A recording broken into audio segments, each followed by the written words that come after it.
दोस्तों, कल जो 5 राज्यों में चुनाव होने वाले हैं असेंबली इलेक्शन का, उसका कल जो 4 बजे के आसपास जो इलेक्शन कमीशन ने ऐलान कर दिया डेट का कि कब चुनाव होगा। देखा जाए तो असम, केरल, पुडुचेरी में 9 अप्रैल को चुनाव होगा, तमिलनाडु में 23 अप्रैल को और पश्चिम बंगाल में ये सब जगह एक-एक चरण में होगा। पश्चिम बंगाल में ही केवल 2 चरणों में चुनाव होगा, 23 और 29 को, और चुनाव के जो नतीजे हैं वो 4 मई को आ जाएगा। तो अब ये चुनाव का तो मैंने बता दिया कि कहाँ पे चुनाव, अब इस जो पूरा का पूरा जो चुनाव कहाँ पे कब चुनाव होने वाला है। अब सवाल ये उठता है कि खासकर हम देखेंगे कि ममता बनर्जी इस चुनाव में काफी घबराई हुई है। उसके कारण क्या है और मैं क्यों मानता हूं कि पहली बार उनको, मतलब उनकी बातों में, या वो जिस तरह से एसआईआर को लेकर सुप्रीम कोर्ट दौड़ रही हैं, जिस तरह से धरना प्रदर्शन हो रहा है, ये दर्शाता है कि ममता बनर्जी बिल्कुल पैनिक मोड में है। क्यों?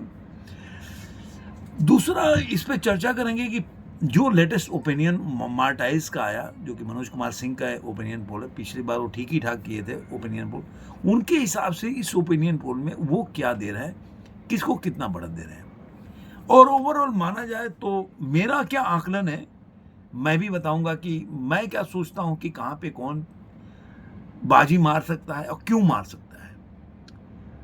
लेकिन इसके पहले मैं बताऊं, मैं कोई साइकोलॉजिस्ट नहीं हूं, मैं कोई जाता नहीं हूं, मैं हमेशा बोलता हूं कि नेताओं की एक्टिविटी और जो पहले से उनके सामने जो एक मुश्किलें होती हैं वो देखता हूं कि वो बढ़ी हैं घटी हैं।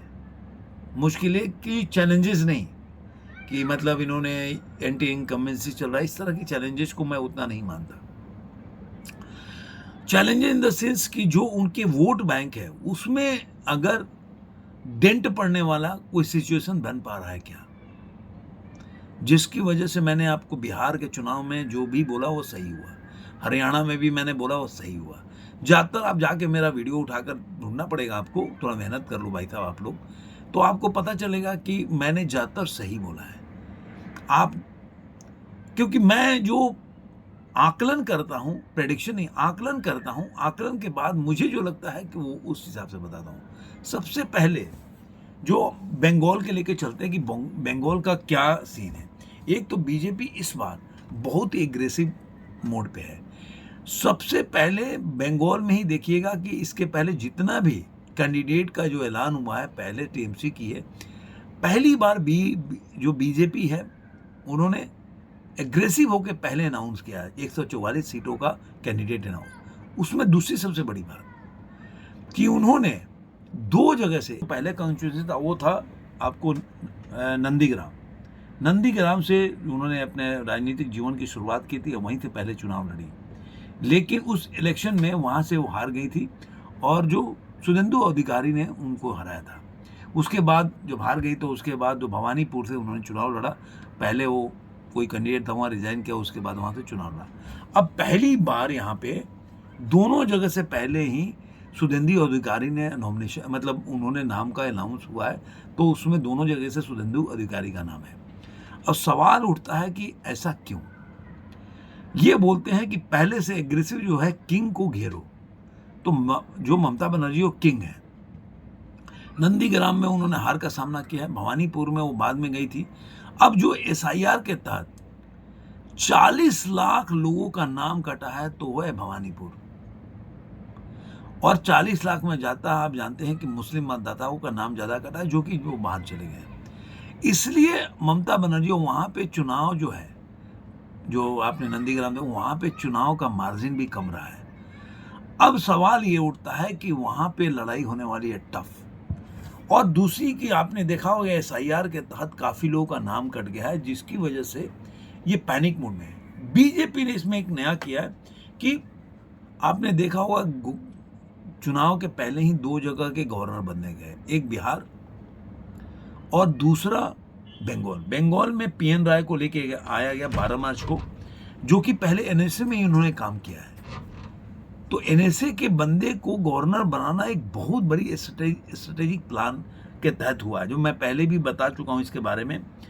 और उसके बाद से इलेक्शन कमीशन ने अभी जो वहाँ पे प्रशासनिक फेरबदल किया वो भी एक बहुत बड़ा चौंकाने वाली बात। वैसे नॉर्मली होता रहा है, जब भी जहाँ का चुनाव होता है इलेक्शन कमीशन के हाथ में होता है, वो अपने हिसाब से इधर उधर का करते हैं, वो लोग तबादले करते हैं। अब देखेंगे तो नया डीजीपी जो है सिद्धनाथ गुप्ता को बनाया गया, जो पहले पीयूष पांडे थे। कोलकाता पुलिस कमिश्नर जो है अजय कुमार बनाए गए हैं, पहले सुमित्रा सरकार थी। एडीजी लॉ एंड अजय जो है अजय मुकुंद रानाडे को बनाया गया, पहले थे, अब बनाया विनीत कुमार गोयल को। डीजी कनेक्शनल सर्विसेज को नटराजन रमेश बाबू को। अब इस तरह से देखा जाए तो काफ़ी फेरबदल हुआ है। इसको लेकर आज संसद में हंगामा भी हुआ और टीएमसी के लोगों ने वॉकआउट भी किया। लेकिन ये देखिए, ऐसा नहीं है कि उन्होंने पहली बार हुआ है, लेकिन ये जरूर है कि एनएसए के जो गवर्नर बनाए जाने के बाद, मतलब पीएन राय के गवर्नर बनाए जाने के बाद एक बहुत ही ज़्यादा एसआईआर हो गया, पीएन राय, एनएसए, और जिस तरह से बीजेपी एक एक करके आगे बढ़ रही है, तो कहीं ना कहीं दर्शाता कि इस बार बीजेपी बहुत ही कॉन्फिडेंट है, और जिसकी वजह से आपको ममता बनर्जी के जो एक्शन है, एक्टिविटी है, वहाँ पे आपको देखने को मिल जाएगा। आपने देखा होगा कि 2019 का जो चुनाव हुआ था, जो 2019 का चुनाव हुआ था अभी, तो लोकसभा के चुनाव में बीजेपी को 40.71% मतदान मिला था, टीएमसी को 43.3%। लेकिन वहीं पे 2000 आप आएंगे 2021 के चुनाव में, तो वहाँ पे टीएमसी को वोट मिला था, वोट परसेंट 48.02% और 38.15% मिला था बीजेपी को। अगर देखेंगे तो करीब करीब 2% का अंतर है, 2-2.5% का अंतर गिरावट दिखने को मिलता है बीजेपी के वोट शेयर में, जो आप 2019 के लोकसभा के चुनाव से या 2021 के असेंबली इलेक्शन से तुलना करेंगे तो। लेकिन ये बहुत बड़ा बदलाव नहीं है, बहुत बड़ा गिरावट नहीं है। आप देखिए, जो ममता बनर्जी के साथ जो भी उनके जो वोट शेयर बढ़ा, जो पहले वोट शेयर था, आप देखेंगे 2016 का, अगर आप देखते हैं कि 2016 में तो बीजेपी को कितना वहाँ पे 2016 में मिला था, तो केवल 10.16% वोट शेयर था, 3 सीटें आई थी उनको, और जो टीएमसी में 44.91% था, जो कि एक बहुत बड़ा दोनों के बीच में गैप था। लेकिन इस गैप को बीजेपी ने पाटा, चाहे लोकसभा का चुनाव हो और चाहे इसके पहले वाला असेंबली इलेक्शन का चुनाव हो। मतलब 10 से 38 पे जाना या 40 पे जाना, ये एक बहुत बड़ी उपलब्धि है, इसमें कोई दो राय नहीं। अब सवाल ये उठता है कि फिर भी जो पिछली बार लग रहा था कि लोकसभा की असेंबली इलेक्शन बीजेपी अच्छा जीत सकती है या आपको त्रिशंकु विधानसभा दिखेगा, तो आखिर बीजेपी को ऐसा झटका क्यों लगा? ये बहुत बड़ी बात है कि फिर भी मैं मानता हूं कि एक बीजेपी को देखिए, ये 3 से अगर सीट थे 77 सीट पे पहुंच जाती है तो कोई छोटा मोटा गेम नहीं है। लेकिन लोग उसको मानते कि अरे वो तो हार गई, लेकिन वो लोग नहीं देखते कि 3 से 77 पे जाना कितना बड़ा उपलब्धि है, या वोट शेयर देखेंगे 10 से 38 पे जाना कितनी बड़ी उपलब्धि है। फिर भी चलो उनके हिसाब से ही अगर आकलन करते हैं, जो कि बीजेपी की इस जो विक्ट्री को लोग डिमीन करके बताने का प्रयास करते हैं, तो आपको कहीं ना कहीं लगेगा कि यहाँ पे क्यों गलत है। अब देखिए, पहली बार जो टीएमसी जो लेफ्ट का जो वोट शेयर है, जो आप देखेंगे जो 2019 में आप देखेंगे, या उसके पहले जो 2003 में देखेंगे, 2016 में कांग्रेस का वोट शेयर 10 से ऊपर 12% के आसपास था, जो कि बीजेपी से बहुत आगे था। ऐसे ही लेफ्ट का था, उनका कम से कम आप देखेंगे तो 10 से 12% वोट जो है वो टूट गया। वो कहाँ गया? वो टीएमसी में जाके मिल गया। जो जिनको लगता था कि भाई जो लोग बीजेपी को वोट देना नहीं चाहते, चाहे किसी भी कम्युनिटी के, और वो चाहते हैं कि भाई टीएमसी को भी वोट नहीं देना, लेकिन ऑप्शन उनके पास दो ही था, या तो बीजेपी को तो या टीएमसी को। तो और उनको लगा कि नहीं भाई, कांग्रेस तो जीत नहीं सकती, लेफ्ट तो जीत नहीं सकती, फाइट में भी नहीं है, तो हम अपना वोट देके, क्योंकि उन्होंने 2019 में वोट शेयर देखा जंप होते हुए, इसकी वजह से वहाँ पे वो शिफ्टिंग जो हुआ वोट शेयर का, वो टीएमसी की तरफ हो गया, क्योंकि वो नहीं चाहते थे, जो लोग बीजेपी के कट्टर विरोधी थे, चाहे मुस्लिम हो चाहे कोई भी हो, जो कांग्रेस को या लेफ्ट को वोट देते थे, वो शिफ्ट हुए ममता बनर्जी की तरफ, और यही उसके जीत का बहुत बड़ा कारण था। लेकिन इस बार जिस तरह से एसआईआर के माध्यम से बहुत ज़्यादा वोट कटे हैं, ये एक बहुत बड़े ममता बनर्जी के माथे के सिकन का वजह है। उनके अपने क्षेत्र में आप 40 लाख, कहीं 10 लाख, मिदनापुर में 10 लाख वोट कटे। आप समझिए 40 लाख वोट कटना क्या, 40,000 सॉरी, 40,000 वोट कटना 2 लाख से, जहाँ पे 2 लाख मतलब कंस्टिट्यूंसी में जनसंख्या है, वहाँ पे 40,000 अगर वोट कट जाता है तो आप समझ सकते हैं कि कितना बड़ा डेंट हो सकता है, कितना परसेंट वोट कट गया। तो अगर वहाँ पे अगर जीत अगर इतने परसेंट से हुआ है, 40,000 वोट कट जाता है 2 लाख में, तो आप समझ सकते हैं कि एक मतलब आप बोल सकते हैं कि 1/4 वोट कट गया। तो ये बहुत बड़ा एक चिंता का विषय है।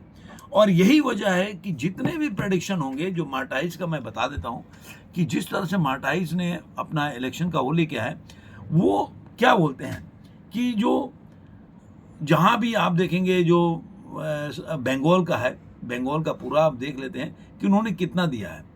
तो उन्होंने दिया है कि पश्चिम बंगाल के 2 चरणों में, पश्चिम बंगाल के ओपिनियन पोल में उन्होंने बताया है कि मार्टाइज ने कि टीएमसी को 155 से 170 सीट जो है वो मिल सकता है, और बीजेपी को 100 से 115 सीट मिल सकता है। अन्य के खाते में 5 और 7, और प्रतिशत तो टीएमसी का वोट ज़्यादा 43 से 45 है और बीजेपी का 41 से 43, यानी कि 2% का अंतर है। और सारा खेल यही, अन्य दलों को 13 से 15% का वोट शेयर है।